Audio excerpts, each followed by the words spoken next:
Quorum Radio, because it takes two to tango. We're on now with Michael Hart, author of Unknown America, Myths and Little Known Oddities About the Greatest Nation on Earth. And Michael Hart, unless you didn't know, is a speaker, writer, historian, and host of the popular conservative talk radio program, The Michael Hart Show, which originates out of Birmingham, Alabama. Michael, not surprisingly, has been interviewed on hundreds of radio, TV programs, and newspaper and magazines across the United States. On his radio show, Michael delves deeply into the news of the day and infuses his commentary with historical perspective. The fruit of his zeal for establishing the facts behind the stories, studying history, is his new book, Unknown America, Myths and Little Known Oddities About the Greatest Nation on Earth. I mean, a round of applause, please. Let me just turn the microphone over to you. You know, I'm a ham actor. Which state has the distinction of having a nuclear bomb fall on it? It was actually two, and there was North Carolina.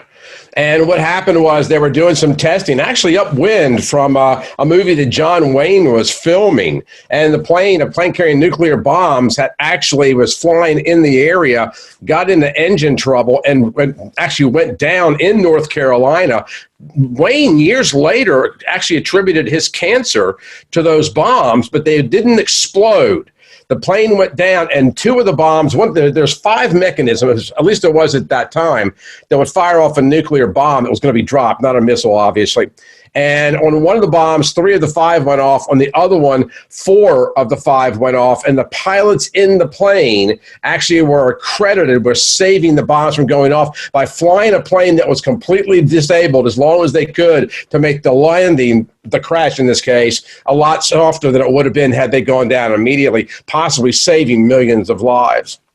Wow, incredible. Did they recover those artifacts, those bombs? Yeah. Because they never detonated.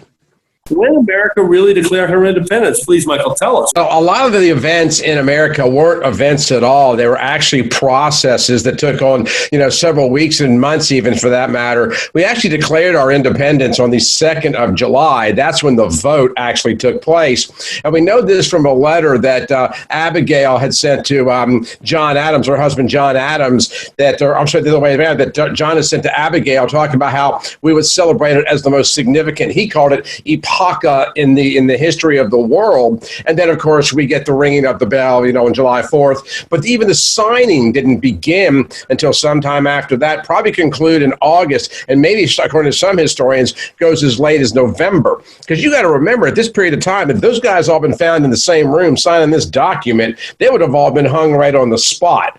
So, there was no way that event was even going to take no matter how it's depicted in the paintings that are out there. But it actually occurred 2 days before we celebrated, with the signing taking weeks. Right, sure. Interesting. So then we move on to something else. You're talking about the signing of the Declaration of Independence.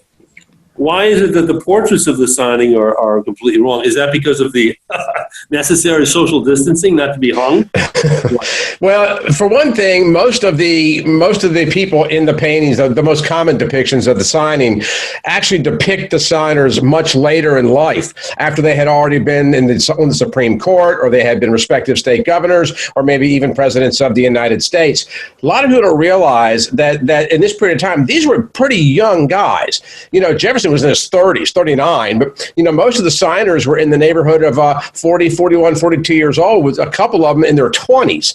And so these things of the white powdered wig and the old guys around the table with the quill signing, that event absolutely never happened, at least not to that degree and scale. Very odd military strategies used during times of war. Well, what's that all about? There's actually been several of them. There was one called the Boo Battalion, and the Boo Battalion was, and I'm saying B-O-O, clarify that, was actually a platoon of non-fighting theatrical soldiers. And they would go out in battlefields. Actually, they stole this idea from a general, I think it was a general, maybe it was a commander in the Civil War at Gettysburg, that would parade his troops through a screen of trees and back to a field to create the illusion that that army was much larger to Union spotters. The Boo Battalion actually had inflatable tanks They had inflatable planes. They had these big, giant sound trucks that they would put around that would make the sounds of bombs and off in the distance, so that when they were about to conduct a battle, it would create the illusion that the American forces was much larger than they were, and they would come in blasting all the music, and they even had soldiers. We even saw this. Oh, what was the name of the movie? It might have been The Big Red One, but they actually had like paratroopers and soldiers that were inflatable as well, and they would scatter them around to create the illusion that there was many more than they thought. There was also the bat bombs, where some branches of the military was seriously considering arming bats with small charges of dynamite. And this experiment went bad when they were doing some testing. Some of the bats got out and got under, because, you know, they're always looking for the dark and the cold, got under a fuel tank at one of our military installations and blew it sky high. There was a state that had 3 governors in one day. Will you please unpack that for us? What was that? It was actually the state of Colorado, and it was an election where you had these two camps, kind of like what they've done, you know, with Bush and even Trump for that matter. And there was one particular guy that actually lost the election that was accusing the winner at this point in time that of fraud in the election. And so what happens is this guy starts to accuse the other guy of fraud in the election. And I'm paraphrasing this because it's actually a pretty lengthy story. But at the end of the day, it goes to court. So you have this one judge that takes the loser and appoints him as the governor over the other guy, or the other guy's going to go to jail on the condition that when the loser, I think his name was Harrison, actually gets inaugurated, he steps down, and then the court appoints a third governor, which will take over the term that the other two fraudsters had both lost out on. Now, another very interesting detour to American history, Unknown America, myths and little-known oddities about the greatest nation on earth is, who are the mother and the father of rock and roll? The real mother and father. Well, the real mother is a woman by the name of Rosetta Tharpe.